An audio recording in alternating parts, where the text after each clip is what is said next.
దేవునికి స్తోత్రం. దేవుని యొక్క పరిశుద్ధ నామములో ప్రభువునందు ప్రియ సహోదరి సహోదరులందరికీ నా వందనములు తెలియజేస్తున్నాను. ప్రేమ కలిగిన తండ్రి, ఈ కాలంలో అనేక మంది అనేక విధాలైన వాక్యములు తెలియచేస్తున్నారు. ఈ వాక్యం అంతా పరిశుద్ధ గ్రంథంలోనే కనిపిస్తుంది. అంత మాత్రాన చాలా బాగా సత్యాన్ని చెప్పారు అని మాత్రం పొరపడకండి. ఏ బోధకుడైనా, ఎవరైనా, మీరు ఏ సంఘమైనా, ఎక్కడి ప్రజలైనప్పటికీ క్రీస్తును గురించి ప్రత్యేకముగా తెలియచేయని వారు అందరూ కూడా దేవుని చేత పంపబడిన వారు కారు అనే సత్యాన్ని తెలుసుకోనండి. ఎందుకంటే పరిశుద్ధ లేఖనాలలో ఎంతో తండ్రి మనకు గుప్త ధన నిధిని దాచిపెట్టాడు. ఈనాడు ప్రజలు పైపైన చూసి కాలయాపన చేసుకుంటూ మనుషులకు వారి వారి యొక్క స్థితిని తెలుపకుండా ఆత్మీయ జీవితం అని, భక్తి అని, చర్చి అని, ఆచారాల పద్ధతులు అన్నీ అంత బైబిల్లో ఉన్నట్లుగా జరుగుతున్నట్లుగా కనిపిస్తాయి. కానీ మనుషుల యొక్క అంతరంగంలో మార్పు రాదు. వారి యొక్క జీవితాల్లో తీవ్రంగా నష్టపోతూ ఉన్నారు, అనగా అక్రమ క్రైస్తవులు అయిపోతూ ఉన్నారు. ఇలాంటి దుస్థితి నుండి వేరు చేయటానికి తండ్రి చాలా చాలా తక్కువ సమయాన్ని మాత్రమే మీకు దయచేస్తూ ఉన్నాడు. ఆయన కృపను నిరర్ధకం చేసుకొనకుండా లేఖనాలలో ఉన్న సత్యాన్ని, సత్యమైన బోధను, అనగా క్రీస్తు బోధను మీరు తెలుసుకోగలిగినట్లయితే మీకు మీరే మేలు చేసుకున్నవారు అవుతారు. ఇట్టి నిజమైన క్రైస్తవ జీవితాన్ని కొనసాగించాలని మీ అందరినీ నేను వేడుకుంటూ, చూడండి, ఈ యొక్క వీడియోలో ప్రభైన క్రీస్తు చెప్పిన ఒక ఉపమానాన్ని చదువుకుందాం. మత్తయి సువార్త 25వ అధ్యాయం 31వ వచనం నుంచి చదువుకుందాం. తన మహిమతో మనుష్య కుమారుడును ఆయనతో కూడా సమస్త దూతలను వచ్చినప్పుడు ఆయన తన మహిమగల సింహాసనము మీద ఆసీనుడై ఉండును. అప్పుడు సమస్త జనములు ఆయన ఎదుట పోగు చేయబడుదురు. గొల్లవాడు మేకలలో నుండి గొర్రెలను వేరుపరచినట్లు ఆయన వారిని వేరుపరచి తన కుడివైపున గొర్రెలను, ఎడమవైపున మేకలను నిలువబెట్టును. అప్పుడు రాజు తన కుడివైపున ఉన్నవారిని చూచి, నా తండ్రి చేత ఆశీర్వదింపబడిన వారులారా రండి, లోకము పుట్టినది మొదలుకొని మీ కొరకు సిద్ధపరచబడిన రాజ్యమును స్వతంత్రించుకొనుడి. నేను ఆకలిగొంటిని, మీరు నాకు భోజనము పెట్టితిరి. దప్పిగొంటిని, నాకు దాహమిచ్చితిరి. పరదేశినయ్యుంటిని, నన్ను చేర్చుకొంటిరి. దిగంబరినయ్యుంటిని, నాకు బట్టలు ఇచ్చితిరి. రోగినయ్యుంటిని, నన్ను చూడవచ్చితిరి. చెరసాలలో ఉంటిని, నా యొద్దకు వచ్చితిరని చెప్పును. అందుకు నీతిమంతులు, ప్రభువా, ఎప్పుడు నీవు ఆకలిగొని ఉండుట చూచి ఎప్పుడు నీకు ఆహారం ఇచ్చామయ్యా మేము? నీవు దప్పిగొని ఉండుట చూచి ఎప్పుడు దాహం ఇచ్చాం? ఎప్పుడు పరదేశమై ఉండుట చూచి నిన్ను చేర్చుకొంటిమి? దిగంబరివై ఉండుట చూచి బట్టలిచ్చితిమి? ఎప్పుడు రోగివై ఉండుటయేనను, చెరసాలలో ఉండుటయేనను చూచి నీ యొద్దకు వచ్చితిమని ఆయన అడిగెదరు. అందుకు రాజు, మిక్కిలి అల్పులైన ఈ నా సహోదరులలో ఒక్కనికి మీరు చేసితిరి గనుక నాకు చేసితిరని నిశ్చయముగా మీతో చెప్పుచున్నానని వారితో అనును అన్నాడు. ఇదంతా కుడి చేతి వైపునున్న వారిని గురించి చెప్పాడు. అసలు ఈ యొక్క అనుభవాన్ని ప్రభు ఎంత చక్కని పోలికతో పోల్చాడో చూడండి. మనుష్య కుమారుడట తన యొక్క మహిమతో ఆయన దూతలను తీసుకొని వస్తాడు. ఆయన మహిమ కలిగిన సింహాసనం మీద ఆసీనుడై ఉంటాడు. అప్పుడు సమస్త జనులు కూడా ఆయన ఎదుట పోగు చేయబడతారు. గొల్లవాడు అని అంటే కాపరి అనే చెప్తాడు. తెలుగు ట్రాన్స్లేషన్లో గొల్లవాడని చెప్పినా అక్కడ షెపర్డ్ చెప్తాడు. దయచేసి జాగ్రత్తగా వినండి. మరి గొల్లవాడు మేకలలో నుండి గొర్రెలను వేరుపరచున్నట్లు అన్నాడు. చూడండి, ఆయన వారిని వేరుపరిచి వేరు చేస్తాడు. ప్రభువైన యేసుక్రీస్తు ఈ లోకానికి వచ్చినప్పుడు సర్వలోక రక్షకుడుగా వచ్చాడు. కానీ మరలా రెండవసారి వస్తాడు. అప్పుడు ఆయనను విశ్వసించిన వారెవరో, అసలు ఆయనను చూడని వారెవరో, పట్టించుకునే వాళ్ళు ఎవరో, అది వాళ్ళు ఒక జనం తీసేయండి, పక్కన పెడతాం. కానీ ఆయనను అంగీకరించామని చెప్పుకుంటున్న ప్రజలను వేరు చేస్తాడు. వేరుపరచుట అనేది ఇది మామూలు విషయం కాదు. ఎవరెవరిని వేరుపరుస్తానంటున్నాడో కూడా మీరు చూడాలి. గొల్లవాడు మేకలలో నుండి గొర్రెలను వేరుపరచునట్లు అన్నాడు. మేకలలో నుండి గొర్రెలను వేరుపరచుట అంటేనే మేకలు ఎక్కువ, గొర్రెలు ఎక్కువ? ఆలోచించండి. మనము సపోజు బియ్యం ఏరుకుంటున్నాం. బియ్యంలో నుండి ఆ ధాన్యం గింజలు లాంటివో చిన్న చిన్న మట్టిగడ్డలు ఏమన్నా ఉంటే వాటిని వేరు చేస్తాం. అంటే అవి తక్కువ ఉంటాయి, బియ్యం ఎక్కువ ఉంటాయి కనుక. గొల్లవాడు మేకలలో నుండి గొర్రెలను వేరుపరుస్తాడట. అంటే మేకలు చాలా ఎక్కువ, గొర్రెలు తక్కువగా ఉంటాయని కూడా మనకి ఈ యొక్క అనుభవంలో ప్రభు కృప ద్వారా గ్రహించగలుగుతున్నాం. ప్రభు అట సింహాసనాసీనుడై కూర్చుంటాడు. ఆయన కుడి చేతి వైపున గొర్రెలు ఉంటాయట, ఎడమ చేతి వైపున మేకలు ఉంటాయట. ఈ గొర్రెలకు మేకలకు ఎంత తేడా ఉందండి? ప్రభు కూర్చున్నాడు సింహాసనం మీద, ఆయన కుడివైపు, ఆయన ఎడమవైపు. ఎంత దూరం ఉంది ఆలోచించండి. అలాగే ప్రభువు మేకలలో నుండి ఒక గొల్లవాడు గొర్రెలను ఎలాగో వేరు చేస్తాడో, మన ప్రభువట ఆయన సమస్త జనములను ఆయన ఎదుట పోగు చేయబడుదురు అన్నాడు. సమస్త జనులనుంది కాబట్టి అన్ని జనులు, దేవుని నమ్ముకున్న ప్రజలు అని పొరబడేవాళ్ళు చాలామంది ఉన్నారు. ఇక్కడ అన్ని ప్రజల గురించి అసలు సందర్భమే కాదు. ఇంకో విషయం కూడా మీకు ఉదాహరించి నేను చెప్తాను. అబ్రహాం తండ్రి ఒక్కడే, కానీ ఆయనకు హాగరు ద్వారా ఒకడు, భార్య అయిన శారయి ద్వారా ఒక కుమారుడు, ఇద్దరు కుమారులు పుట్టారు. మన తండ్రి అయిన అబ్రహాము దాసి వలన ఒకడిని, స్వతంత్రురాలు అను శారయి వలన ఒకడిని, ఇద్దరు కుమారులు కన్నాడు. దాసిని దాని కుమారుని వెళ్ళగొట్టుము. ప్రవచనాలు ఎప్పుడు మార్పు చెందవు సోదరులారా. దాసిని దాని కుమారుని వెళ్ళగొట్టుము. దాసి కుమారుడు స్వతంత్రాలు కుమారుడితో వారసుడై ఉండడు అని చెప్పాడు. అంటే ఎవరి గురించి చెప్పాడు? కేవలము అబ్రహాం సంతానం గురించే మాట్లాడాడు. అక్కడ అన్ని ప్రజలు ఎవరు లేరు, ఎవరి గురించి మాట్లాడలేదు. దేవుని యొక్క ఇంటిలో దాసుడు ఎప్పుడు ఉండడు, కుమారుడే ఉంటాడు అంటాడు. కుమారుడు అనగా స్వతంత్రుడు. దాసుడు ఎన్నాళ్ళు దాసత్వం చేసిన ఇంట్లోంచి వెళ్ళిపోవలసిందే. అలాగే ఇక్కడ కూడా ప్రభువు సింహాసనాసీనుడై ఉంటే ఆయన కుడి ప్రక్క, ఎడం ప్రక్క అని చెప్తున్నాడు. ఈ కుడి ప్రక్కన ఉన్న వారిని గొర్రెలు అన్నాడు, ఎడం ప్రక్కన ఉన్న వారిని మేకలు అన్నాడు. ఈ గొర్రెలు వీళ్ళ యొక్క అనుభవం అంతా చెప్పిన తర్వాత వీళ్ళందరూ నీతిమంతులు అంటాడు.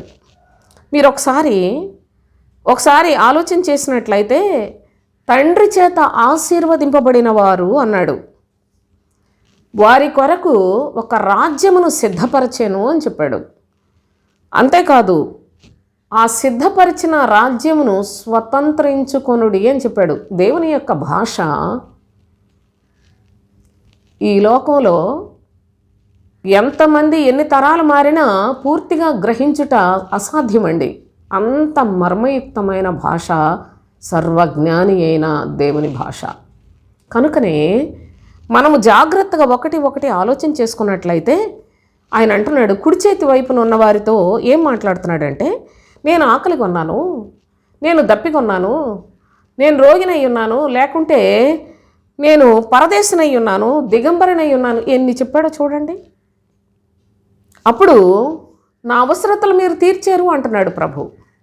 అయితే వాళ్ళు అడుగుతున్నారు కదా, ప్రభువా ఎప్పుడు నీవు ఆకలి కొని ఉండుట చూచి మేము నీకు ఆహారం పెట్టామయ్యా, నీవు ఎప్పుడు దప్పికొంటే మేము దాహం ఇచ్చాం, ఎప్పుడు రోగి అయి ఉంటే మేము నేను చూడవచ్చాం, ఎప్పుడు పరదేశం అయి ఉంటే మేము నీ దగ్గరకు వచ్చాం ప్రభువా, ఏంటి అసలుకి మాకేం అర్థం కావట్లేదు అని అడుగుతున్నారు వీళ్ళని ప్రభువే ఎలాగ సంబోధిస్తున్నాడు? నీతిమంతులు అన్నాడు. ఎవరి నీతిమంతులు? అసలు నీతి ఎక్కడి నుంచి వస్తుంది? దేవుని నీతి వేరు, ధర్మశాస్త్ర సంబంధమైన నీతి వేరు, క్రీస్తునందలి నీతి వేరండి. దేవుని నీతి, దేవుని యొక్క పిల్లలు ఆయన ఎడల భయభక్తులు కలిగి ఉంటే వారి క్షేమంగా ఉంచాడు. ధర్మశాస్త్ర సంబంధమైన నీతి ధర్మశాస్త్ర ప్రకారముగా నమ్మకముగా జీవించిన వారిని కాపాడుతుంది. కానీ క్రీస్తునందలి నీతి లోకమును సమస్తాన్ని నష్టపరుచుకుంటేనే పరలోక రాజ్యములో అర్హత కలుగుతుంది. అనగా నేను క్రీస్తుని గురించి చెప్పాలి అంటే క్రీస్తు కొరకు నేను ప్రాణం పోగొట్టుకుంటేనే అది సాధ్యమవుతుంది. అంత స్పష్టముగా లేఖనాలు వ్రాయబడ్డాయి. అన్నీ ఒకరోజు నేను చెప్పలేను కదా, దయచేసి చూడండి. క్రీస్తు నీతి సూర్యుడు, యెహోవా అందరికీ ఉపకారి. జాగ్రత్తగా చూడాలి మీరు లేఖనాలు, అసలు భలే భయంకరం అండి. అంత అపార్థం చేసుకోవటానికి అంత చాలా చాలా చాలా మరి కష్టతరమైనవిగా ఉన్నాయి. మీరు గమనించండి, యెహోవా అందరికీ ఉపకారి, యేసుక్రీస్తు అందరికీ ప్రభువు. ఈ తండ్రిని, కుమారుని, పరిశుద్ధాత్మని గురించి తెలియక ఎప్పటికీ చచ్చిపోతున్నారు, కొట్టుకుంటున్నారు, తిట్టుకుంటున్నారు, ఒకడి మీద ఒకడు హెచ్చించుకుంటున్నాడు, ఎవరికి వాళ్ళే భక్తులని ప్రకటన చేసుకుంటున్నారు. వాళ్ళు ఏదో చాలా చాలా చాలా తెలిసిపోయిన వాళ్ళని భ్రమలో ఉన్నారు అని నేను చెప్తున్నాను. మీకు అనిపించవచ్చు నువ్వు కూడా అలాగే మాట్లాడుతున్నావు కదమ్మా అని. నా ప్రియ సహోదరి సహోదరులా, నా వీడియోస్ అన్నీ చూసి నన్ను కూడా మీరు ఏది ఆలోచిస్తే అది ఆలోచించుకోండి, మీ ఇష్టం. నా వీడియోస్ అన్నీ చూడండి, ఏదో ఒక మొక్క చూసి కాదు. కానీ దేవుని యొక్క పరిశుద్ధ లేఖనాల్లో కుడివైపునున్న గొర్రెలను నీతిమంతులు అన్నాడు. ఈ నీతిమంతులు నీతిని అనుసరించి ప్రవర్తించటమే కానీ, నీతిని అనుసరించి ప్రవర్తించుటయే కానీ మనము మన గొప్ప కోసమో, లేకుంటే మన స్వార్థం కోసమో, లేకుంటే అందులో మన స్వప్రయోజనం కోసమో భక్తి చేసేవాళ్ళు కారండి. వీళ్లకు ప్రభువు ఎంత చక్కని పేరు పెట్టాడండి, నీతిమంతులు అన్నాడు. 37వ వచనంలో మీరు స్పష్టంగా చూడగలరు. అందుకు నీతిమంతులు, ప్రభువా ఎప్పుడు నీవు ఆకలి కొని ఉండు చూచామని మొదలుపెట్టారు. అయితే ప్రభు ఏం చెప్పాడు? మనం జాగ్రత్తగా ఈ యొక్క భాగంలో మనసు పెట్టినట్లయితే సోదరులారా, పరలోక రాజ్య సంబంధమైన సంగతులు గ్రహించుట అందరికీ అనుగ్రహించబడలేదు అని యేసయ్యే స్పష్టముగా తన శిష్యులకు తెలియచేశాడు. ఈరోజు మనము ఏ యోగ్యత లేకపోయినప్పటికీ ఈ వాక్యాలు వింటున్నాము అంటే ఆయన మహా కనికరము, ఆయన కార్యములు అనగా సమాప్తము చేయుటకు కూడా త్వరపడుతూ ఉన్నాడు కనుక మనలాంటి వారు కూడా నేర్చుకోవటానికి తండ్రి ఒక చక్కని అవకాశాన్ని దయచేస్తూ ఉన్నాడు. అయితే ప్రభు ఏమంటున్నాడు?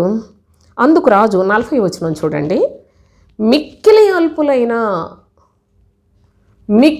అల్పులైన ఈ నా సహోదరులలో ఒక్కనికి మీరు చేసితిరి గనుక నాకు చేశారంటున్నాడు. మిక్కిలి అల్పులైన వీళ్ళెవరండి? ఈ మిక్కిలి అల్పులు, మిక్కిలి అల్పులైన ఈ నా సహోదరులు, ఈ సహోదరులలో ఒక్కనికి మీరు చేశారు. ఒక్కనికి చేస్తే చాలా అంటున్నాడు ప్రభు. ఎందుకంటే ఈ నా సహోదరులు అనబడిన అలాంటి వ్యక్తిత్వము ఉన్నవాళ్ళు ఒక్కళ్ళు దొరికినా గ్రేటే. అందుకే ఒక్కనికి అన్నాడు యేసయ్య. ఈ నా సహోదరులలో ఒక్కనికి మీరు చేసితిరి గనుక నిశ్చయముగా నాకు చేసిన వారని నేను మీతో చెప్పుచున్నాను అంటున్నాడు. ప్రభు ఏమంటున్నాడు? నేను ఆకలి అయితే నాకు ఆహారం పెట్టారంటున్నాడు. దాహం వేస్తే దప్పికిచ్చారంటున్నాడు. నా దాహం తీర్చారు అంటే ఆయన ఆకలి ఏంటండి? ప్రభువు యొక్క ఆకలి ఏంటి సోదరులారా? ఆయన యొక్క దాహం ఏంటి? ఎప్పుడైనా ఆలోచించారా? యేసు ప్రభు ఎక్కడ పరదేశిగా ఉన్నాడు? ఎక్కడ రోగిగా ఉన్నాడు? ఆలోచించారు ఎప్పుడైనా? దయచేసి చూడండి, ప్రభు స్పష్టంగా చెప్పాడు ఆయన ఆకలి ఏంటి. యోహాను సువార్త 34:34 యేసు వారిని చూచి, నన్ను పంపిన వాని చిత్తము నెరవేర్చుటయు ఆయన పని తుదముట్టించుటయు నాకు ఆహారం అయ్యున్నది అన్నాడు. ప్రభు ఆకలి ఏంటండి? ఆయనకు ఈ లోకంలో ఆకలేసిందా సోదరులారా? ఆయన ఎవరు? ఆయన ఏదో అందరూ కూడా ఒక మనుష్యుడిగా మామూలుగా ఏదో ఆలోచన చేసుకొని, ఏంటి ఈయన అసలు గలిలయలో నుండి ఏదైనా మంచిది వస్తుందా అనుకునేవాళ్ళు ఆ రోజుల్లో. ఇతనేంటి అసలు నజరేతు వాడు కదా, అసలు క్రీస్తు బెత్లెహేములో నుండి వస్తాడు కదా. ఆయన బెత్లెహేములో నుండే వచ్చాడు, బెత్లెహేములో నుండే ఆయన కార్యాలు చేశాడు, ఆయన యెరూషలేములోనే సిలువ వేయబడ్డాడు, సకల ప్రవక్తల ప్రవచనాలన్నీ నెరవేర్చాడు. కానీ ఆయన ఎవరో తెలియలా. అయితే ఇక్కడ ఏం చెప్తున్నాడు?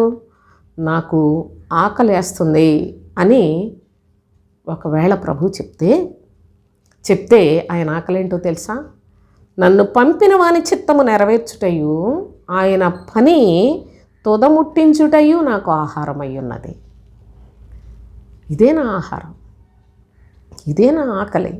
ప్రభు ఒకప్పుడు ఆయన బాగా ఆకలి కొని ఒక అంజూరపు చెట్టుని చూశాడట. చూస్తే ఆ అంజూరపు చెట్టు ఒక్క ఫలం కూడా లేదు, ఆకులు మాత్రం చాలా పుష్కలంగా ఉన్నాయి. మొత్తం చెట్టు అబ్బా ఎంత బాగుందో. త్రోవ ప్రక్కన ఉంది, నిండా ఆకులతోటి ఉంది. చెట్టు చూస్తే అంజూరపు చెట్టు, కానీ ఫలములు లేవు. చూడండి, ఆ మాట కూడా ఒక్కసారి మనం చదువుకొని ముందుకెళ్దాం. మత్తయి సువార్త 21:18 నుంచి. ఉదయమందు పట్టణమునకు మరలా వెళ్ళుచుండగా ఆయన ఆకలి కొనెను. ఉదయకాలంలోనే యేసు ప్రభుకు ఆకలేసిందంట. యేసు ప్రభు తిండిపోతాడు అనే దుర్మార్గులు కూడా ఉన్నారు సోదరులారా. అసలు మనుషులకి దేవుడు బుద్ధి పెట్టాడు, కానీ దాన్ని ఉపయోగించుకొని బుద్ధిమంతుల్లాగా బ్రతికే భాగ్యం మానవ జాతికి లేదేమో. అసలు చాలా అరుదు. ప్రభు ఉదయమందు ఆయన ఆకలి కొన్నాడు. అప్పుడు త్రోవ ప్రక్కన ఉన్న ఒక అంజూరపు చెట్టును చూచి దాని యొద్దకు రాగా దాని యందు ఆకులు తప్ప మరేమీ కనబడలేదు. కనుక దానిని చూచి ఇక మీదట ఎన్నటికి కాపు కాయకుందువుగాక అన్నాడు ప్రభు. వెంటనే ఆ చెట్టు ఎండిపోయింది. తక్షణమే ఆ చెట్టు ఎండిపోయాను. శిష్యులకి ఇది చాలా ఆశ్చర్యం అనిపించింది. అంజూరపు చెట్టు ఎంత త్వరగా ఎండిపోయానని చెప్పుకొనిరి. సరే, అంత త్వరగా ఎండిపోయింది ఎందుకు? అంజూరపు చెట్టు ఉదయం ఇంకా చెప్తాడు, అంజూరపు పండ్ల కాలం కాదది. పండ్ల కాలం కాకుండా అంజూరపు చెట్టును చూసి ప్రభువు అంత కఠినంగా దాన్ని ఎండిపోవడానికి ఎందుకు ఆయన ఆ విధముగా చెట్టుని మరి ఆజ్ఞాపించాడు? అంటే త్రోవ ప్రక్క అంజూరపు చెట్టు ఒక క్రైస్తవ జీవితానికి సాదృశ్యం. జాగ్రత్తగా చూడండి. ఇదే భాగాన్ని తీసుకొని ఎన్ని వీడియోలు చేయొచ్చో, కానీ నా పని అది కాదు. ఒకసారి వింటే దేవుని యొక్క పిల్లలకి మంచి ఆహారం దొరుకుతుంది, ఒకసారి వింటే చాలా విషయాల్లో మంచి అవగాహన కలుగుతుందని ఆశ మాత్రమే సోదరులారా. నాకు చాలా ఇబ్బందే, కానీ నేను ఎంతో ఆశతో నా తండ్రి నన్ను ప్రేమించాడు, నేను కూడా నా సహోదరుల ఎడల ప్రేమ కలిగి ఉండాలన్న ఆ ప్రేమ ఆత్మ సంబంధమైందిగా ఉండాలి అని మాత్రమే. చూడండి, అంజూరపు చెట్టు క్రైస్తవ జీవితానికి సాదృశ్యం. అయితే ఆ అంజూరపు చెట్టు త్రోవ ప్రక్క ఉండకూడదు. త్రోవ ప్రక్కన ఉన్నట్లయితే ఆకాశ పక్షులు వచ్చి వెళ్ళిపోతూ ఉంటాయి. ఆకాశ పక్షులు అపవిత్రాత్మలకు సాదృశ్యం. అయితే ఆ అంజూరపు చెట్టు ఆకులు ఉన్నాయి అనగా చక్కగా చర్చికి వెళ్తున్నాడు, భక్తి చేస్తున్నారు, దేవుని కానుకలు ఇస్తున్నారు, బల కార్యక్రమంలో పాలుపంపులు పొందుతున్నారు, ఆచార పద్ధతిలో మాత్రమే ఆచార సంబంధమైన భక్తిని మాత్రమే చేస్తూ విశ్వాసులు అనుకుంటున్నారు. కానీ ఫలాలేవి? ప్రభువుకు కావాల్సింది నీవు నీ ఇష్టానుసారమైన భక్తితో నీ పాస్టర్ని మెప్పించే భక్తి కాదు కావాల్సింది, ఆయన మెచ్చుకునే భక్తి కావాలి. ఆయన చూచినప్పుడు క్రైస్తవుల్లో ఫలాలు ఉండాలి, ఆత్మ ఫలాలు ఉండాలండి. ఆత్మ ఫలాలు లేవు గనుక ఎందుకు ఇక ఇంతవరకు వచ్చి ఇక వీడు మారడు, ఇక వేస్ట్ కనుక వీడు ఎండిపోవడమే కరెక్ట్ అని అంత చక్కగా ఆ యొక్క సంగతి మనకు బోధపరుస్తూ ఉంది. చూడండి, తక్షణమే నీవు ఇక ఎన్నటికీ కాపు కాయకుందువుగాక. ఇంతకాలం అంటే చిన్న మొక్క దగ్గర నుంచి అధిక త్రోవ ప్రక్కనే ఉండి అక్కడే ఉండి, త్రోవ ప్రక్కన అనగా లోకం కావాలి దేవుడు కావాలి అనుకునే మనస్సులన్నీ త్రోవ ప్రక్కన్నవే. ఇటు లోకము కావాలి, లోక సంబంధులతో చక్కగా కలిసిమెలిసి ఉండాలి, దేవుడు కావాలి. అలాంటి వాళ్ళు ఎప్పుడు మార్పు చెందరు సోదరులారా. కనుకనే ప్రభువు ఆయన అన్యాయస్తుడు కాడు, ఆయన దయగలిగిన వాడు, చాలా ప్రేమ కలిగిన వాడు. కానీ ఆయన ప్రేమ అవసరం లేదు ప్రజలకి, ఆయన యొక్క సత్యవాక్యం అవసరం లేదు, ఆయన మార్గము అవసరం లేదు, ఆయన నడుచుకునే పద్ధతి అంతకంటే అవసరం లేదు. ప్రజలకు కావాల్సింది ఏంటంటే మీకు సరదాగా ఉంటే చాలు, మీరు అనుకున్నవి జరిగిపోతే చాలు. కనుక ఇలాంటి వారు ప్రభువుకు పనికి రారు. అందుకే అంజూరపు చెట్టు తక్షణమే ఎండిపోయిందండి. ఇకెన్నటికి నీవు కాపు కాయకుందువుగాక అన్నాడు యేసయ్య. కనుక నా ప్రియ సహోదరి సహోదరులారా, లోకంలో చెట్లకైతే సీజన్స్ ఉంటాయి, కానీ క్రైస్తవ జీవితము ఎల్లప్పుడూ సిద్ధముగా ఉండవలసిందే.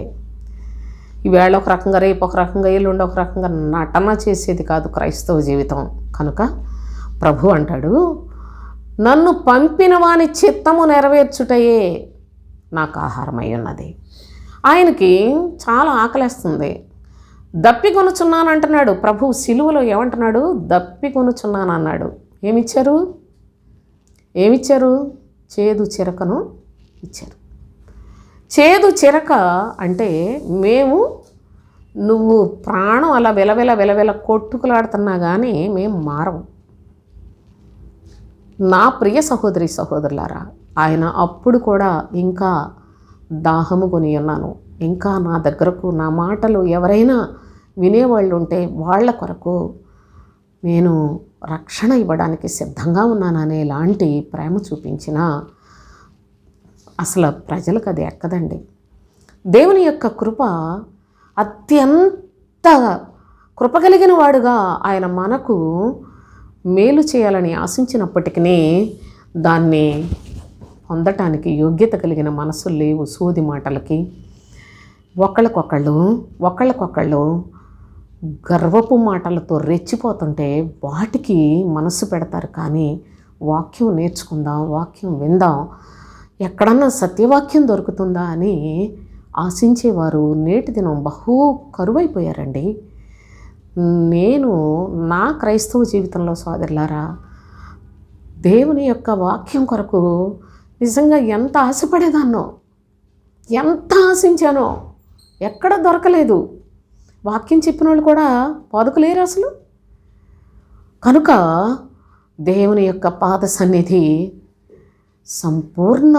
సంపూర్ణ సిద్ధి కలుగు చేసే వారితో, అనగా పరలోకానికి యోగ్యులైన పరిశుద్ధుల పరివారముతో వెళ్ళాలి అని ఆశ కలిగిన ప్రాణాన్ని తృప్తిపరిచే పద్ధతిలో పోషించి నడిపిస్తూ ఉన్నాడు. చూడండి, దేవుని యొక్క మహాకృప చేత ఆయన దాహం ఏంటి అని మనం జాగ్రత్తగా చూసినట్లయితే యోహాను సువార్త 4వ అధ్యాయం 10వ వచనం చూడండి. అందుకు యేసు, నీవు దేవుని వరమును నాకు దాహమును కిమ్మని నిన్ను అడుగుచున్నవాడెవడో అదియూ ఎరిగి ఉంటే నీవు ఆయనను అడుగుదువు అన్నాడు ప్రభు.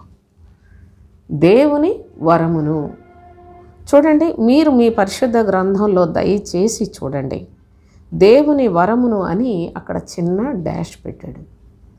పెట్టి నాకు దాహమునకిమ్మని నిన్ను అడుగుచున్నవాడెవడు అదియు నీవు ఎరిగి ఉంటే నీవే ఆయనను అడుగుతావు అన్నాడు. అంటే దేవుని వరం ఏంటండి? అసలు ప్రభువు మనల్ని దాహము ఇమ్మని అడుగుతున్నాడు అంటేనే అసలు గొప్ప భాగ్యం అండి అది. ఆయన దాహం సమరయ స్త్రీ కొంచెం మంచినీళ్ళు ఇస్తే దాహం తీరిందా ప్రభువుకి?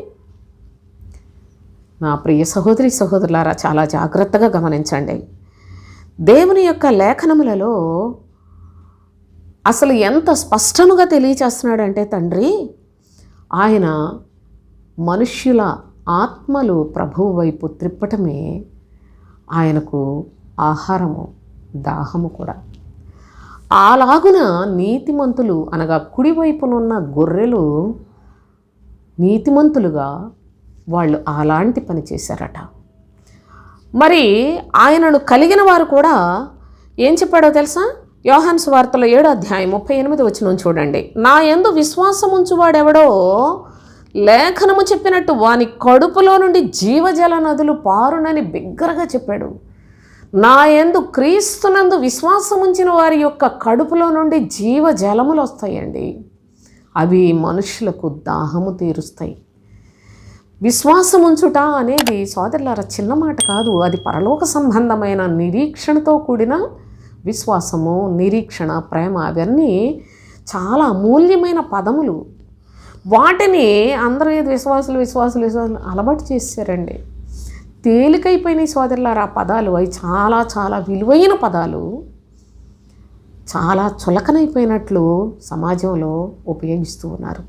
అయితే వాని కడుపులో నుండి జీవజల నదులు పారునని చెప్తున్నాడు. కనుక ఇలాంటి జీవజలం ఎవరైతే క్రీస్తునందు విశ్వాసం ఉంచుతారో వారి కడుపులో నుండి జీవజల నదులు వస్తే వాటి ద్వారా ప్రజల యొక్క దాహము తీర్చబడుతుంది. ఈ నీతిమంతులు ఎలాంటి వారో చూడండి. ప్రభువా, నీవు ఎప్పుడు ఆకలిగా ఉన్నావు, మేము ఎప్పుడు పెట్టాం. ఎప్పుడు దప్పికొన్నావు, మేము ఎప్పుడు దాహం ఇచ్చాము.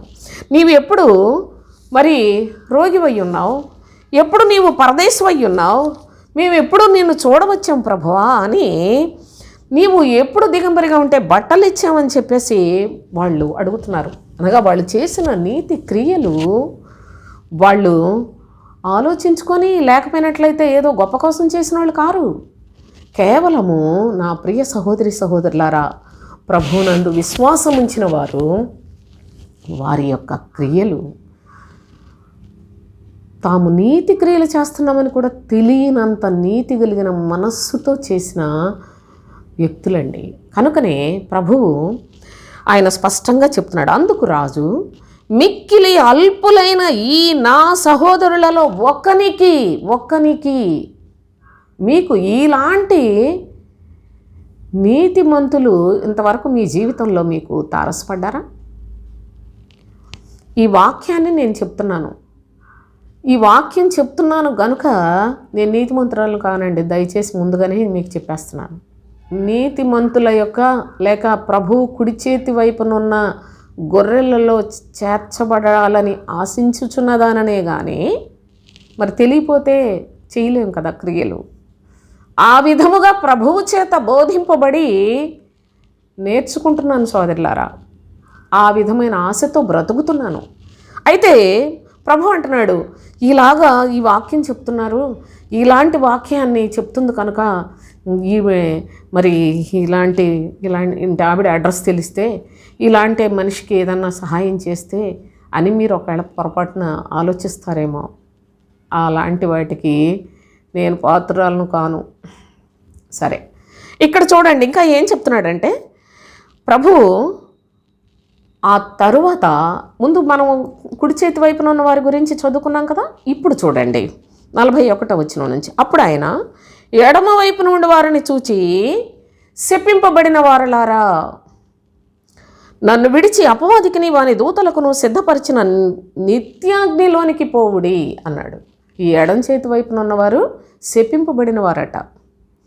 శపింపబడిన వారలారా, అపవాదికి వాని దూతలకు సిద్ధపరచబడింది నిత్యాగ్ని. ఆ నిత్యాగ్నిలోనికి పోవుడి అని చెప్పాడట. ఇది మనుషులు చెప్పుకున్నదైతే వ్యర్థమైన మాటలే, కానీ ప్రభువు చెప్తున్నాడు సోదరులారా, పరిశుద్ధుడు చెప్తున్నాడు, సృష్టికర్త చెప్తున్నాడు, దేవుని ప్రియకుమారుడు చెప్తున్న సంగతులు ఇవి. కనుక ఎడమ వైపునున్నవారు శపింపబడిన వారు అన్నాడు. అయితే వీళ్ళకి అదేంటి? నేను ఆకలి కొంటిని, మీరు నాకు భోజనము పెట్టలేదు అంటే వీళ్ళు ఆత్మలలో మార్పు కలిగిన వారు కారు. దేవుడు కావాలి, దేవుని మాటలు కావాలి, దేవుడు దీవెనలు కావాలి, ఆశీర్వాదాలు కావాలి, కానీ దేవుడు చెప్పినట్లుగా చేయని ఒక మంద, ఇదంతా మేకల మంద. అయితే చూడండి ఏమని చెప్తున్నాడు, నేను ఆకలి కొంటిని, మీరు నాకు భోజనం పెట్టలేదు, దప్పిగొంటిని, మీరు నాకు దాహం ఇయ్యలేదు, పరదేశినై ఉంటిని, మీరు నన్ను చేర్చుకొనలేదు. నేను ఇంకా వివరించి చెబితే చాలా పెద్ద వీడియోగా చేయాల్సి వస్తుంది. చూడండి, పరదేశినై ఉంటిని, పరదేశులు ఎవరండి? అబ్బో, అది చాలా చాలా చాలా విలువైన అంశాలతో కూడింది. సరే, ఇప్పుడు నేను రోగినై ఉంటిని, దిగంబరినై ఉంటిని, కానీ మీరు నన్ను అసలు ఏమాత్రం పట్టించుకోలేదు, మీరు అసలు నన్ను చూడడానికి రాలేదని చెప్పును. అందుకు వారును, ప్రభువా, మేమెప్పుడు నీవు ఆకలి కొని ఉండుటయ్యను, దప్పికొని ఉండుటయ్యను, పరదేశివై ఉండుటయ్యను, దిగంబరివై ఉండుటయ్యను, రోగివై ఉండుటయ్యను, చెరసాలలో ఉండుటయ్యను చూచి నీకు ఉపచారము చేయకపోతిమని ఆయన అడిగేదారు. ఇవన్నీ మేము బాగా చదవగలిగిన వాళ్ళం, మేము చదువుకున్న వాళ్ళం, మాకు ఇదంతా తెలుసు కదా, నువ్వు మళ్ళీ మళ్ళీ అదంతా చదువుతున్నావు అంటే చదవకుండా చెప్పలేం కదండి. దయచేసి సావధానంగా దేవుని లేఖనాలు నేర్చుకోవటానికి మీ మనస్సులో ప్రభువుకు చోటివ్వండి. చూడండి, ఎడమవైపున ఉన్నవారు శపింపబడిన వారు. ఈ శపించబడిన వారు అంటున్నారు కదా, అయ్యా ఏంటి నువ్వు మా మీద ఎంత పెద్ద భయంకరమైన భాండం మోపినట్టు మోపేశావు, నిత్యాగ్నిలోకి పొమ్మంటున్నావేంటి, అపవాదికి వాడి దూతలకు వెళ్ళే స్థలంలోకి వెళ్ళమంటున్నావు, మేము నీ దగ్గరే కదా ఉన్నాం, నీ మాటలే కదా వింటున్నాం, చక్కగా బాగా ఎంత బాగున్నావు, నీతోనే ఉన్నాం, నీ ఎడం ప్రక్కనే ఉన్నాం. కానీ నీతిమంతులు హింసలు అనుభవిస్తూ, బాధలు అనుభవిస్తూ, తాము తగ్గించుకొని దీన మనస్సు కలిగి, తమకు ఈ లోక సంబంధమైన వాటితో సంబంధం లేదు అన్నంత పరిశుద్ధమైన ప్రవర్తన కలిగి జీవించి ఆశీర్వదింపబడిన వారిగా ఉంటే, దేవునిలో ఉన్నాం, దేవుని నమ్ముకున్నాం అంటూ శరీరానుసారమైన మనసును కలిగి ఉండి వీళ్ళు చెప్తున్నారు కదా, మేము ఎప్పుడయ్యా, అసలు నువ్వు ఎప్పుడు మాకు అసలు ఎప్పుడన్నా నువ్వు అదేంటి ఆకలి కొంటమా మేము పట్టించుకోకపోవటం జరిగిందా, నీకెప్పుడు మేము దాహం ఇవ్వలేదు, ఎప్పుడు నువ్వు పరదేశం, అసలు ఎన్ని అడిగారో చూడండి, ఎప్పుడు నీకు ఉపచారము చేయకపోతేమని అడిగేదారు. అందుకైనా మిక్కిలి అల్పులైన వీరిలో ఒక్కనికైనను మీరు ఈలాగున చేయలేదు, ఒక్కనికైనను మిక్కిలి అల్పులైన వీరిలో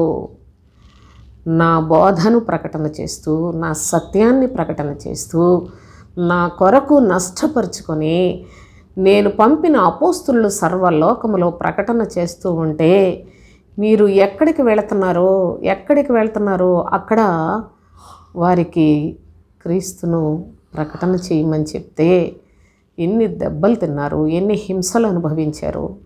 అందరూ కూడా హతసాక్షులైపోయారు కదా ప్రియ సహోదరి సహోదరులారా. ప్రభు యొక్క అపోస్తులందరూ హతమార్చబడ్డారు. వారి బోధ యందు లక్ష్య పెట్టిన వారిని అనేకులను ఈ లోక అధికారులు చంపివేశారు. ఇప్పటికీ కూడా జరుగుతుంది. అయితే ఎడం వైపున ఉన్న వారికి ఇవన్నీ ఏం పట్టవు. వాళ్ళు ఎంతసేపు ప్రభువును హాగరు సంతతి వలె, అనగా అబ్రహాము కుమారుడే, కానీ హాగరు యొక్క దాసి యొక్క పిల్లల వలె దాస్యమునకు లోబడి, అనగా శరీరాశల కొరకు ప్రార్థనలు చేయించుకుంటారు. లోకాశల కొరకు, జీవపు డంబము కొరకు వారు దేవుని అందుకే అంగీకరించారు, అందుకే నమ్ముకున్నారు. నిజంగా ఇలాంటి వారు ఎడమ వైపునున్నవారు.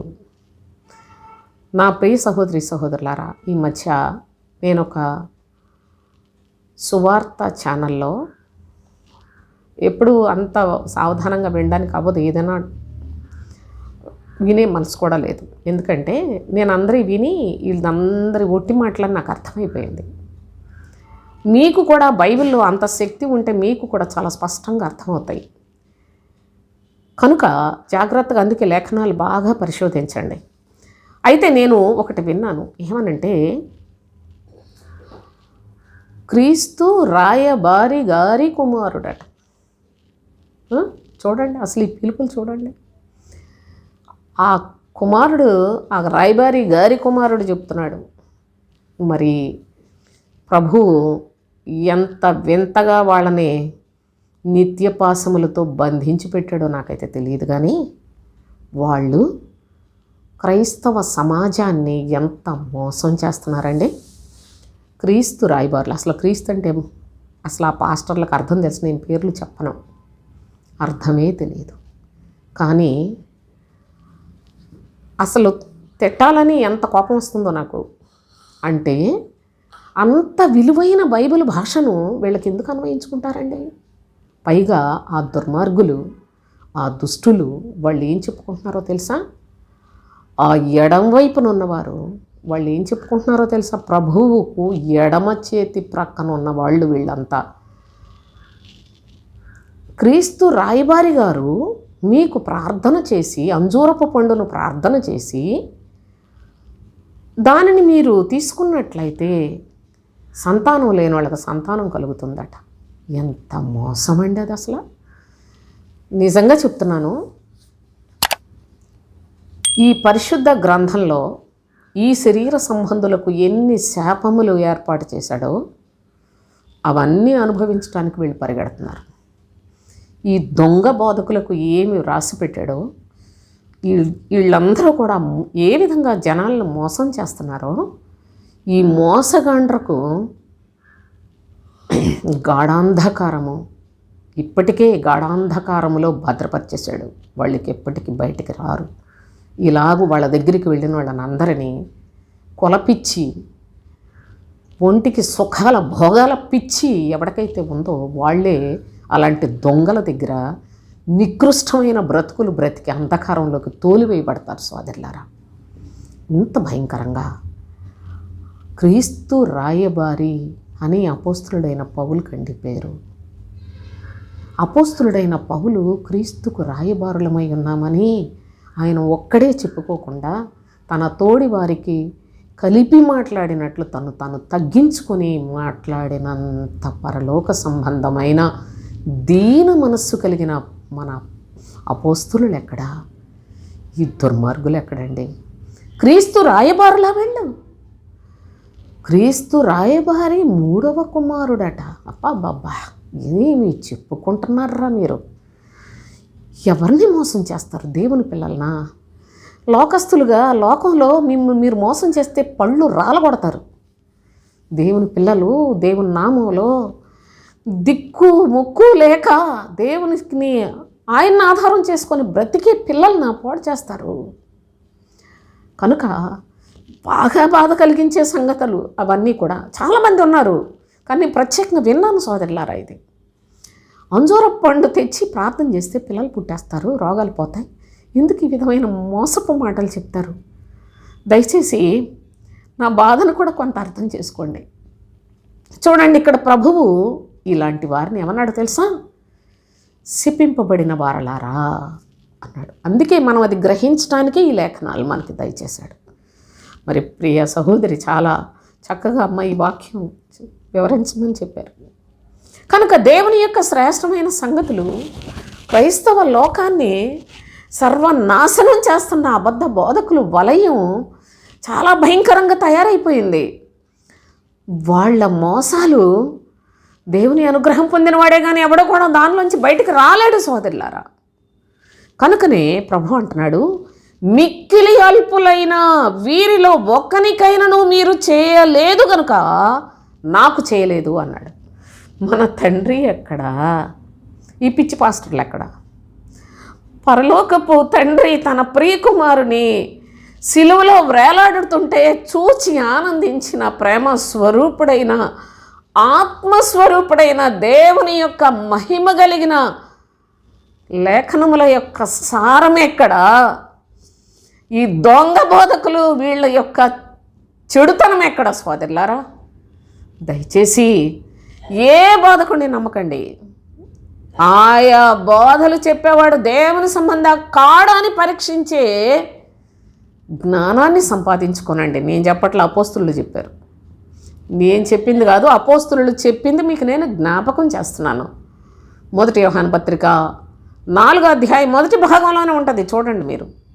ఆయా ఆత్మలు దేవుని సంబంధమైనవో కావో పరీక్షించుడి అని తెలియచేస్తున్న సత్యాన్ని దయచేసి ఆలోచన చేయండి. అయితే ఈ విధముగా ప్రభువు మరి ఎడమ చేతి వైపున ఉన్నవారు, కుడి చేతి వైపున ఉన్నవారు అని విభాగించేశాడు కదా.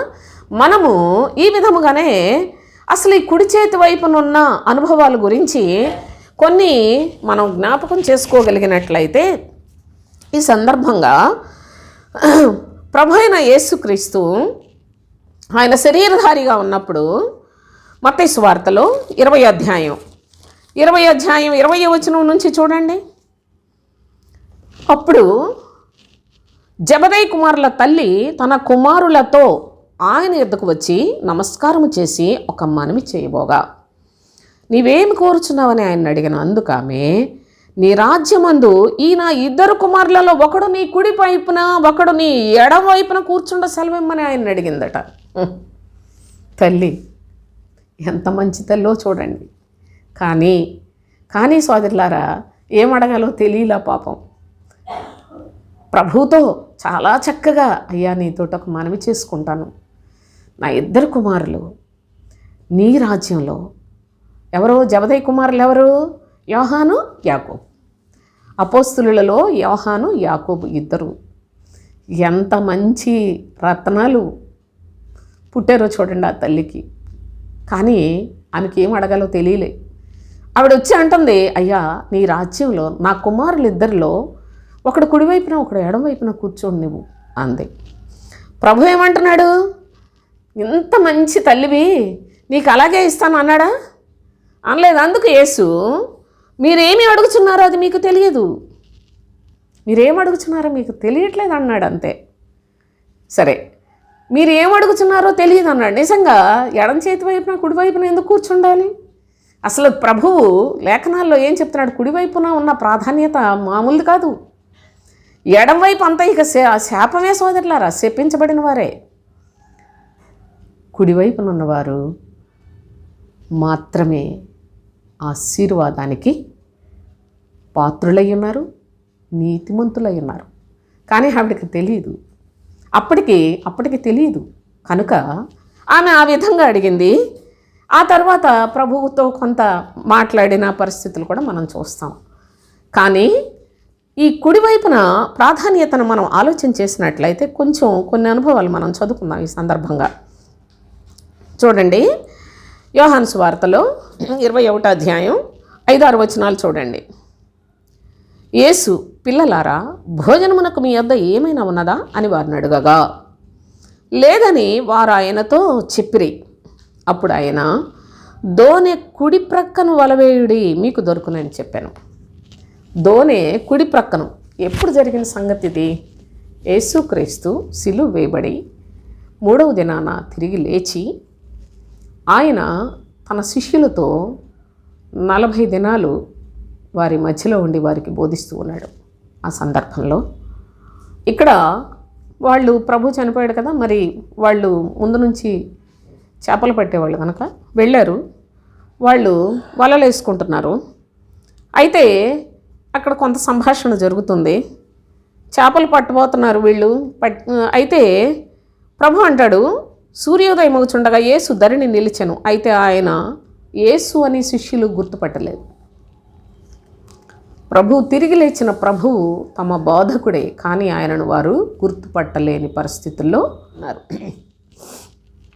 అయితే ప్రభువు తన శిష్యులతో వెనువెంటనే ఉన్నాడు. చూడండి, భోజనమునకు మీ వద్ద ఏమైనా ఉన్నదా అన్నప్పుడు వాళ్ళు ఏమీ లేదంటున్నారు. అంటే ఏమైనా తినాలి, లేకపోయినట్లయితే ఏదో వీళ్ళతో కొంత సమయం గడపాలి అని ఏమైనా ఆలోచించాడా? కాదు సుమా. ప్రభువు తన శిష్యులను బలపరుచుకుంటూ ఉన్నాడు. అప్పుడు కూడా ఎందుకో తెలుసా? ఇంకా పరిశుద్ధాత్మను వారు పొందలేదు కనుక. పరిశుద్ధాత్మను పొందినంత వరదాకా ప్రభు వారికి తోడై ఉండి నడిపిస్తూనే ఉన్నాడు. పరిశుద్ధాత్ముడు వస్తే అప్పుడు వాళ్ళు బోలెడు శక్తిని సంపాదించుకుంటారు. చూడండి, ఇక్కడ ఏం చెప్పాడు? లేదని వారు ఆయనతో చెప్పిరి. అప్పుడు ఆయన, దోనె కుడి ప్రక్కను వలవేయుడి, మీకు దొరుకునని చెప్పాను. కుడి ప్రక్కను వలవేయమన్నాడు. కాబట్టి ఆ వల వేయగానే చేపలు విస్తారముగా పడిపోయినాయట. కుడి ప్రక్కన వల వేసే పద్ధతిని చెప్తున్నాడు తండ్రి. అనాదిగా ఆయనకు ఒక చక్కని పేరు ఉంది. ఏమనంటే, యెహోవా నీ దక్షిణ హస్తము అని వ్రాస్తాడు భక్తుడు. దక్షిణ హస్తము అని పేరు క్రీస్తుకు. దక్షిణ హస్తము అంటేనే కుడి చేయి అని అర్థం. సృష్టికర్త దేవాతి దేవునికి కుడి చెయ్యి క్రీస్తు. కుడి చెయ్యి అని ఎందుకు చెప్పంటే, నీతి సూర్యుడుగా లోకములో తన శరీరమందు శ్రమను అనుభవించి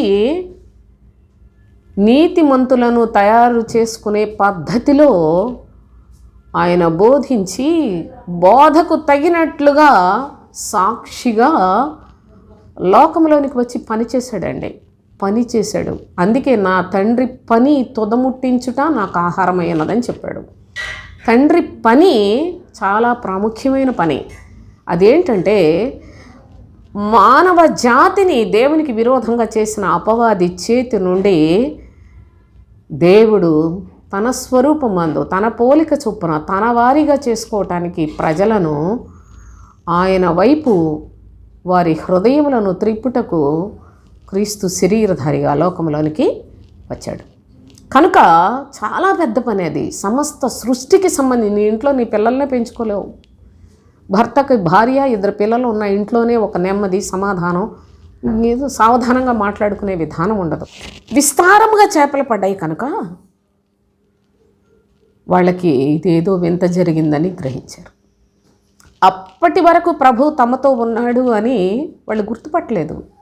ఈయన ప్రభువే అని గుర్తించలేకపోయిన పరిస్థితి. కానీ ఎప్పుడైతే చేపలు విస్తారంగా పడ్డాయో వెంటనే చూడండి 7వ వచనం, కాబట్టి యేసు ప్రేమించిన శిష్యుడు ఆయన ప్రభువు సుమీ అని పేతురుతో చెప్పారు. ప్రభువుని గుర్తించే క్రియ అక్కడ జరిగింది. అంటే చేపలు పడితేనే ప్రభువుని గుర్తిస్తారా అనేది కాదు, మనకు అదే అర్థమవుద్ది. కానీ ఆయన ఏం చెప్పాడు? మీ వలలు దోనె కుడి ప్రక్కన వేయండి, మీకు చేపలు దొరుకుతాయని చెప్పాడు. కుడి ప్రక్క వేస్తేనే చేపలు దొరుకుతాయి. విస్తారంగా పడ్డాయి. అంటే ప్రస్తుతం కూడా ఆత్మ సంబంధమైన సంగతులే బోధించే బోధకులు ఉంటే అక్కడ మాత్రమే పరలోకానికి సంబంధించిన క్రైస్తవులు తయారవుతారు. నీతిమంతులు తయారవ్వడానికి అవకాశం ఉంది. ఎడం వైపున వేస్తే మేకలు, అర్థమైంది కదా, శపింపబడిన వారే వస్తారు. అనగా సువార్తలో 2 భాగాలు ఉన్నాయి. శరీర సంబంధమైన బోధలు ఉన్నాయి, ఆత్మ సంబంధమైన బోధ. శరీర సంబంధమైన బోధ సంతానాన్ని చూపించాడు, మేకల్ని గొర్రెల్ని చూపించాడు. మనకు శరీరము ఆత్మ 2 ఉన్నాయి కనుక రెండిటిలో భేదాన్ని చూపిస్తూ ఉన్నాడు. శరీరము నిష్ప్రయోజనమైంది, మన్ను నుండి వచ్చింది మన్ను అయిపోతుంది, కానీ ఆత్మ దేవుని యొద్ద నుండి వచ్చింది దేవుని దగ్గరకే వెళ్ళాలి. ఇలాంటి అనుభవాలు దయచేసి ఆలోచించేయండి. కుడి ప్రక్కన అన్నాడు. ఈ యొక్క కుడి ప్రక్కన వల వేయటం వలన శిష్యులు ఈయన ప్రభువు సుమి అని గుర్తించారు. అంటే అంత బాగా వారితో కలిసి ఉన్నాడు కదా ప్రభు, వాళ్ళు గుర్తించలేకపోయారా? అవును, తిరిగి లేచిన ప్రభువును గుర్తించటం అంత చిన్న విషయం కాదు. వాళ్ళు శిష్యులే గుర్తించలేకపోయారు. ప్రభువు వారికి జ్ఞానము కలుగునట్లుగా, వారి యొక్క ఆలోచనలలో ఆత్మకే ప్రాధాన్యతనిచ్చే పద్ధతిలోనికి వారిని నడిపించున్నట్లుగా కుడివైపు వలలు వేయండి అని చెప్పాడు. ఈ మాట ప్రభు తప్ప ఎవరు చెప్పలేరు గనుక వెంటనే తాను ప్రేమించిన శిష్యుడు అంటున్నాడు, ఈయన ప్రభువు సుమి అని పేతురుతో రహస్యంగా చెప్పుంటాడు. కనుక ఈ అనుభవాలు కూడా జాగ్రత్తగా చూడండి. మరి ఈ యొక్క గొర్రెలు మేకలు వీటి యొక్క అనుభవంలో చూసినట్లయితే ఎడం వైపునున్నవారు కుడివైపునున్నవారని ప్రభువు వీరిని వేరు చేస్తాను అని చెప్పాడు కదా. ఈ విధంగా అయిపోయిన ఈ దీన స్థితి ఒకసారి ఆలోచిద్దాం. చూడండి, ప్రవక్తల గ్రంథాల్లో ఇర్మియా గ్రంథం 23వ అధ్యాయం. యెహోవా వాక్కు ఇదే. మొదటి 2 వచనాలు చదువుదాం. యెహోవా వాక్కు ఇదే, నా మందలో చేరిన గొర్రెలను నశింపచేయుచు చెదరగొట్టు కాపరులకు శ్రమ.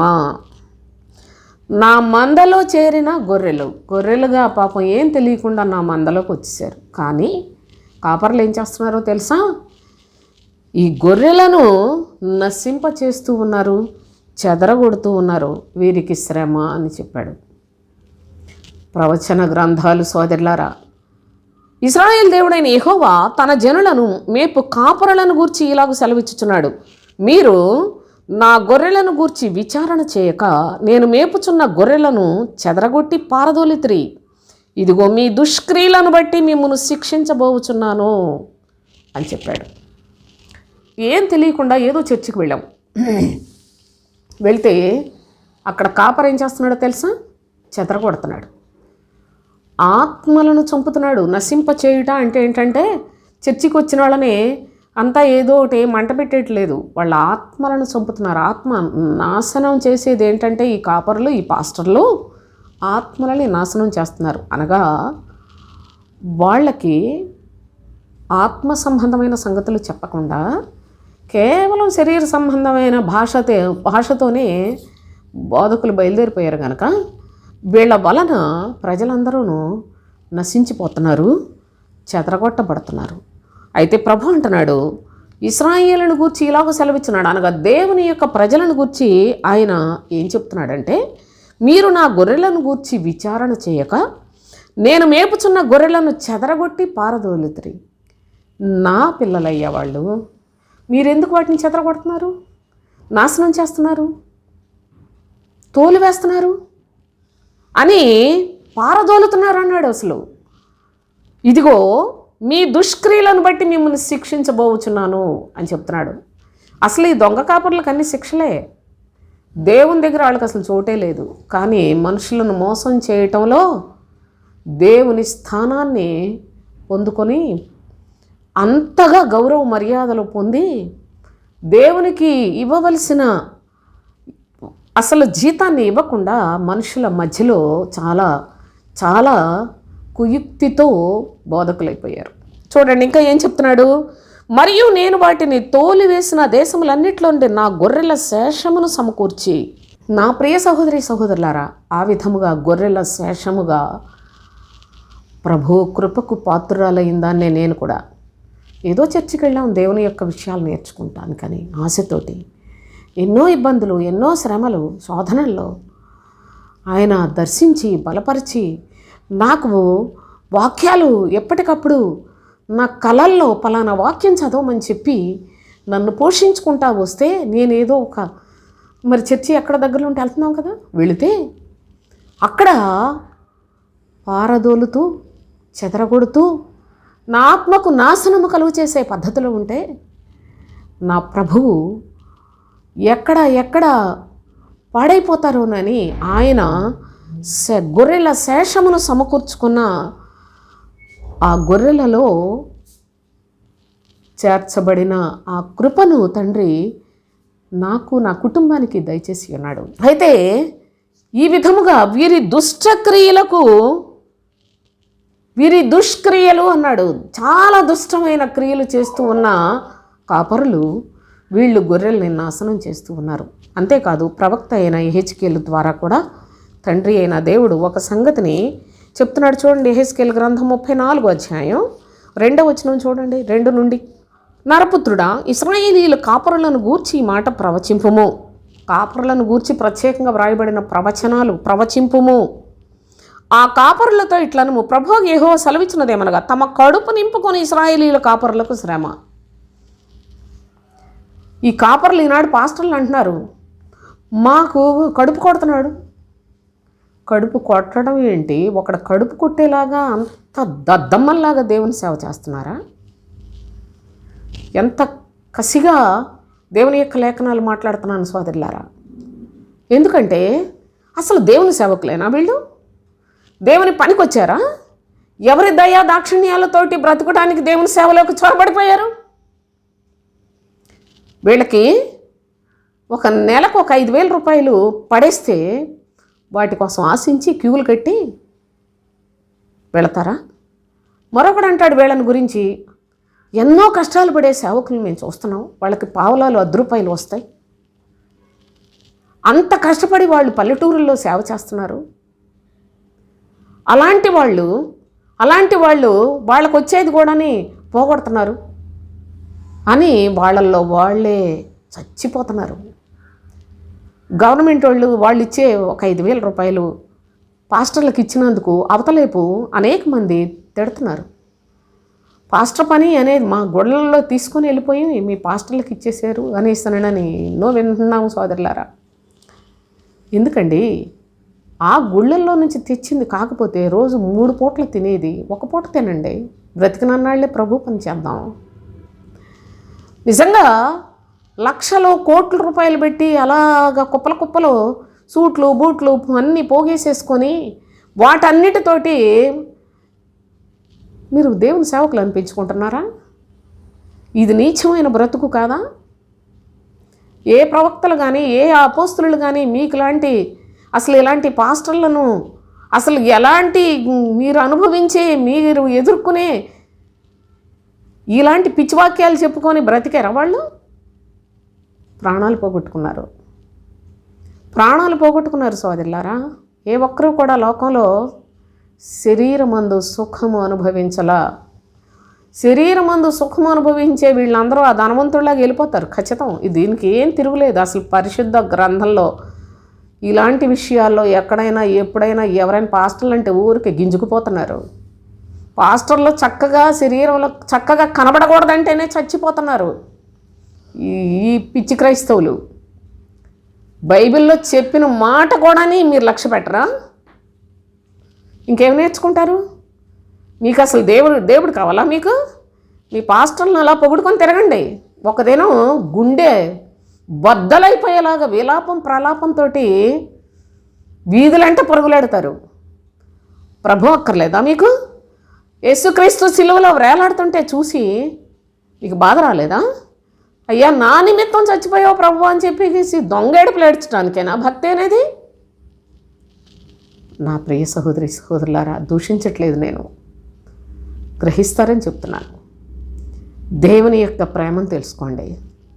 ఆయన పేరు చెప్పుకునే దొంగల బోళ్ళు అంతమంది పనిలో చొరబడిపోయారని బైబిల్ చెప్తుందండి. ఎన్ని బుక్స్ కావాలంటే అన్ని బుక్స్ రాసినంత సంగతులు ఈ దొంగ బోధకుల గురించి రాశాడండి. నేనే బోలెడని బుక్స్ రాసుకున్నాను, నా దగ్గరే ఉన్నాయి. నేను ఎక్కడ ఎవరికి చెప్పలేదు, ఎక్కడ ప్రచారం చేసుకోవట్లేదు.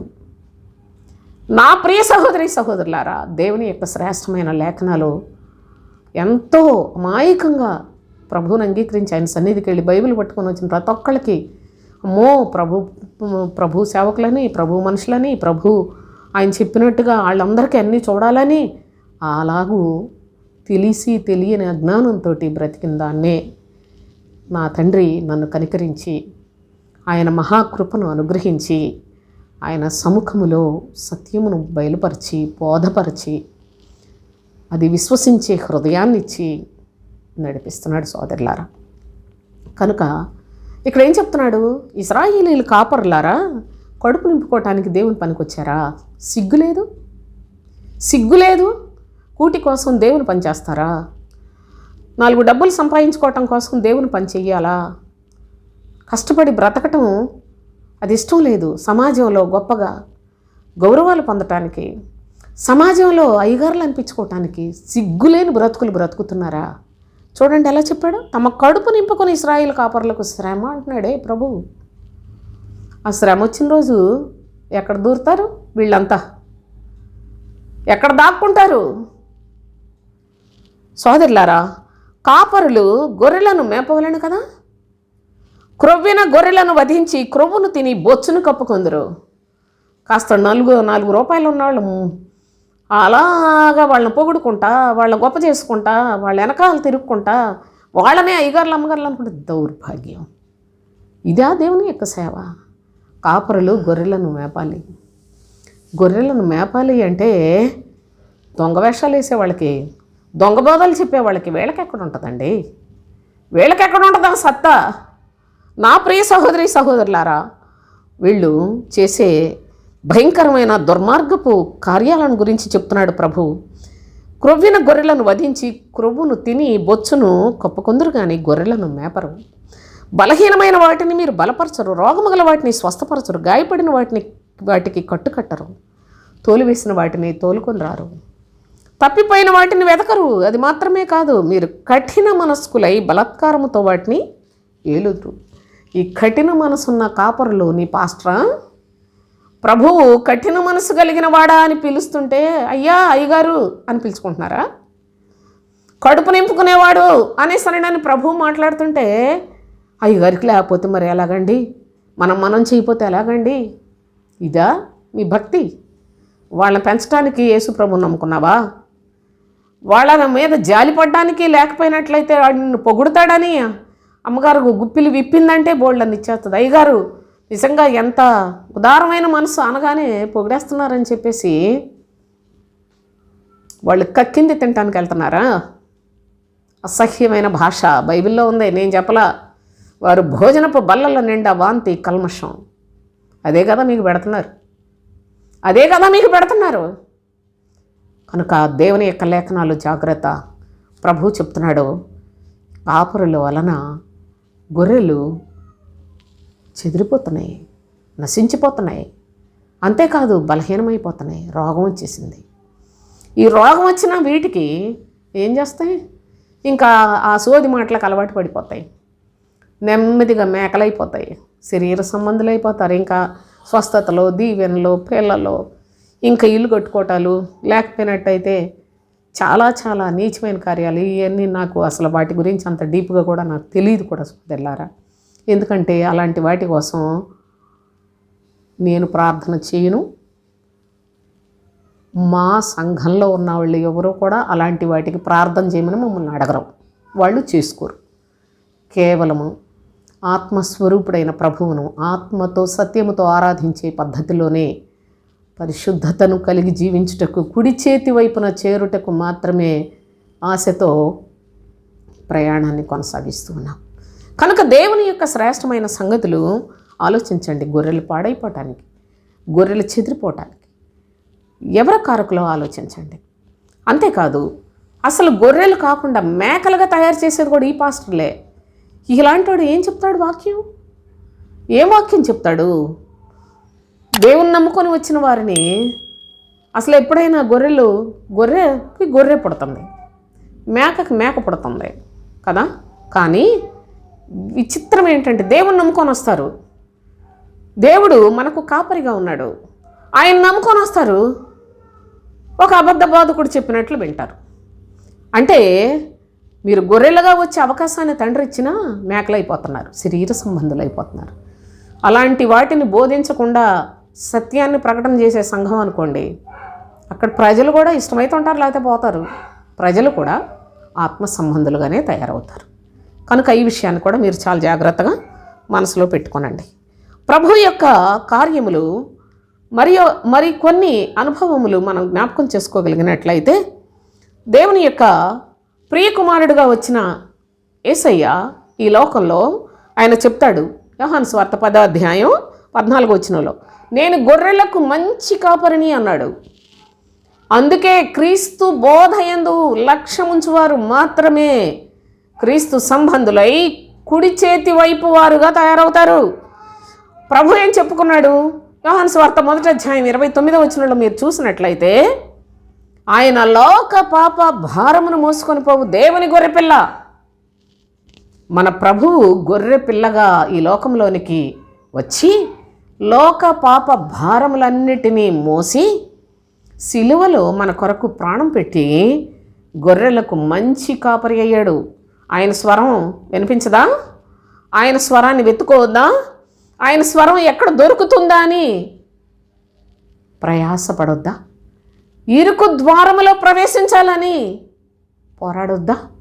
ఆలోచించండి. కనుక దేవుని యొక్క సన్నిధిలో ప్రభు అంటున్నాడు, నా గొర్రెలు. ఒకసారి మనం యోహాను సువార్త 10వ అధ్యాయం ఒక మాట చదువుతాను. 10వ అధ్యాయంలో 26వ వచనం, అయితే మీరు నా గొర్రెలలో చేరిన వారు కారు కనుక మీరు నమ్మరు. ఆత్మ సంబంధమైన సంగతులు బైబిల్లో ఉన్నాయి, శరీర సంబంధమైన సంగతులు కూడా ఉన్నాయి. మీరు ఆత్మ సంబంధముగా జీవించండి అని చెప్తూ ప్రభువు బోధ చేస్తే ఈ బోధను ఎవరు అంగీకరించట్లేదట. అందుకే ఆయన అంటున్నాడు, మీరు నా గొర్రెలలో చేరిన వారు కారు కనుక మీరు నమ్మరు. నా గొర్రెలైతే నా స్వరాన్ని వింటాయి. ఏమో, మేము ప్రభులోకి వచ్చిన మొట్టమొదటి దినాల్లో సోదరులారా, 40 సంవత్సరాల పై మాట నేను చెప్తున్నాను. అప్పుడు కూడా అసలు దేవుడు ఏదో ఒకటి మనకి ఇబ్బంది ఉంది తీసేస్తాడు, కష్టం ఉంది తీసేస్తాడు అనే దానికన్నా ఆయనే దయ చూపించేది, ఆయనే కనికరం చూపించేది అని నిజముగా తెలియకుండానే మాకు క్రీస్తు మూలముగా పుట్టినవాడు లోకమును జయిస్తాడని చెప్పారు చూసారా? ఆ విధమైన లేఖనాల్లోకి ఆ పోషణకర్త మమ్మల్ని పోషించుకుంటూ వచ్చాడండి. నిజంగా దేవుని యొక్క లేఖనాలు వినుచున్న కొలది లోకంలో మీకు కలిగింది ఏది కూడా మీరు ప్రేమించడానికి లేదు. అమ్మేసేయండి అంటే అమ్మి పడేసాం, విడిచిపెట్టేయండి అంటే విడిచిపెట్టేసాం. నాకంటే ఎక్కువగా ఎవరిని ప్రేమించొద్దంటే నిజంగా పిల్లల్ని కూడా ఎంతవరకు అంతవరకు దేవుని కొరకు మాత్రమే. అందుకే నా పిల్లలు ఇప్పటికీ కూడా దేవుని భయభక్తుల్లోనే ఉన్నారు సోదరులారా. దొంగ మాటలు చెప్పరు, క్రీస్తు రాయబారి గారి అనే దొంగ మాటలు మాట్లాడరు. వాళ్ళు కూడా క్రీస్తు కొరకే వాళ్ళు మరణించాలి అని మాత్రమే తల్లిదండ్రులుగా మేము కోరుకునేది కూడా అదే. లోకంలో ఏదో ఉద్ధరించి పడిపోయింది ఏం లేదు. ఈ లోకం అంతా సాతాను లోకం. ఈ లోకంలో పరలోకాన్ని సంపాదించుకునే చక్కని రాజమార్గాన్ని తండ్రి మనకు చూపించాడు. అది తప్ప మన కనులు కుడికైనా ఎడమకైనా తిరగటానికి వీల్లేదు అన్నంతగా భయభక్తులు కలిగి చిన్ననాటి నుంచి కూడా వాళ్ళకి ఆ విధమైన పద్ధతినే నేర్పించాం. ఇప్పటికీ క్రమంగానే ఉంటారు. లేకపోతే అసలు మేము దేవుని పని చేయకూడదు. నా ప్రియ సహోదరి సహోదరులారా, ప్రభువు ఆయన గొర్రెలలో చేరిన వారు మాత్రమే క్రీస్తు బోధన వినగలరు, సత్యాన్ని అంగీకరించగలరు. కనుక ఈ విధంగా ప్రభు అయిన యేసుక్రీస్తు చెప్పిన అనుభవాన్ని చూస్తున్నాం. ప్రభు ఏమంటాడు? 10వ అధ్యాయం 8వ వచనంలో, గొర్రెలు పోవు ద్వారమును నేనే అన్నాడు కదా. అంటే మనము నిజముగా క్రైస్తవులమైతే, అనగా క్రీస్తు వారమైతే, క్రీస్తు ఎలాగూ జీవించనో అలాగూ జీవించాలి. అదే ద్వారములో వెళ్ళడం అంటే. గొర్రెలు పోవు ద్వారము నేనన్నాడు, మేకలు పోయే ద్వారం కాదు ప్రభు. అనగా నీతిమంతులుగా ఆశీర్వదింపబడిన వారుగా ప్రభువు చేత పిలువబడిన వారు అందరూ కూడా ప్రభువు ఆయన యొక్క అడుగుజాడల్లో నడుచుకునేవారే, ఆయన బోధ యందు లక్ష్యం ఉంచిన వారే. నేను బోధల గురించి కూడా ఇదివరకు చాలా వీడియోస్ చేశాను. అయితే రకరకాల బోధలు ఉన్నాయి ఈ లోకంలో. ధర్మశాస్త్ర సంబంధమైన బోధ, శరీర సంబంధమైన బోధ. చూడండి, గమనించండి. యెజెబెలు కూడా బోధించింది. యెజెబెలు బోధను అనుసరించి వారు నీలో ఉన్నారు, నికొలాయితుల బోధన అనుసరించి వారు నీలో ఉన్నారు, బిలాము బోధన అనుసరించి ప్రతివాడు బోధ చేశాడు. చాలా బోధలు ఉన్నాయి. ఇప్పుడు అపోస్తులు కాకయే తాము అపోస్తులు అని చెప్పుకునే వారి బోధలు కూడా అంత బైబిల్లోనే. అసలు ఈ యొక్క ఆకాశం కంటే విశాలమైన ఈ యొక్క పరిశుద్ధ జీవ గ్రంథములో అసలు ఎన్ని అద్భుతమైన కార్యాలు, ఎన్ని అద్భుతమైన సంగతులతో ఎందరో కోట్ల కొలది బైబిల్ చదువుతున్నారు. ఎన్ని రకాలుగా అర్థమవుతుందండి, ఎన్ని బోధలు ఉన్నాయండి. ఎవరికి ఏ సంఘం వాళ్ళు ఆ సంఘం బోధలు చేసుకుంటున్నారు. కానీ పరిశుద్ధ గ్రంథంలో ప్రభు చెప్పాడా, గొర్రెలు పోవు ద్వారమును నేనే, అనగా క్రీస్తు బోధ అనేది అన్నిటినీ ఈ బోధలు బైబిల్లో ఎన్ని ఉన్నాయో వాటి అన్నిటినీ అధిగమించి క్రీస్తు బోధ ఉంది. ఆ బోధ యందు విశ్వాసం ఉంచిన వారు మాత్రమే కుడి చేతి వైపునున్న గొర్రెలుగా ఆశీర్వదింపబడిన వారు. అనగా ఆశీర్వాదాలు అంటే లోకంలో 4 ఇళ్ళు, లేకపోయినట్లయితే 4 మంచి ఉద్యోగాలు, ఇవి కాదు. ఇవి ఏదో ఒకటి కలిసి వచ్చింది, ఏదో ఒకటి బాగా మా పిల్లలు మంచి బాగా సెటిల్ అయ్యి, ఇవి కాదు ఆశీర్వాదాలు. సోదరులారా, పరలోక సంబంధమైన ప్రతి ఆశీర్వాదము పరలోకములో నుండి క్రీస్తు నందు దేవుడు మనకు అనుగ్రహించాడు. అవి పొందుట క్రైస్తవ జీవితంలో అత్యంతమైన ఆశీర్వాదం. కనుక లోకంలో ఏదో ఉండొచ్చు, ఏది ఉండటం వల్ల బలహీనులు వాటిని మీదే ఇక మాంతటోళ్ళు లేరు అనుకొని విరజిమ్ముకుంటున్నారు. ప్రభువును తెలిసిన వాళ్ళు ఇదంతా దేవుడు తన యొక్క కృప ద్వారా ఆయన ఏదో మన అవసరతలు తీర్చాడు, అంతవరకే. మిగతా ఏది ఉన్నప్పటికీ ఈ లోకంతో నాకు సంబంధం లేదనే మనస్సు దేవుని యొక్క కృప ద్వారా పొందుతారు సోదరులారా. అది చాలా ఉన్నతమైన అనుభవం. అయితే మరి కుడి చేతి వైపున ఉండడం, కుడి చేతి వైపుకి ప్రాధాన్యత ఏంటి అనే విషయం నెక్స్ట్ వీడియోలో చెప్తాను. ఇప్పటికే సమయం ఎక్కువైంది కదా, దయచేసి ఈ వీడియోని పూర్తిగా చూడండి, వివరంగా గ్రహించి మీరు మీ తోడి వారికి సహాయపడండి, కొందరికి షేర్ చేయండి. కొంతమంది గొర్రెలకు చెదరగొట్టబడి నాశనానికి వెళ్ళిపోతున్న గొర్రెలకు సహాయపడండి. నేను మీకు సహాయం చేస్తున్నాను, మీరు మీ సహోదరులకు మీకు తెలిసిన వారికి సహాయం చేయండి. తండ్రి మనందరికీ సహాయకుడు ఆయన మాత్రమే. కనుక దేవుని యొక్క మహాకృప చేత, ఆయన ప్రేమ చేత ఈ లేఖనాలను కుడివైపు ఎడమ వైపు వీరి యొక్క అనుభవాలు మరి స్పష్టంగా నెక్స్ట్ వీడియోలో చెప్తాను. దేవునికి స్తోత్రం. ముగించేస్తాను.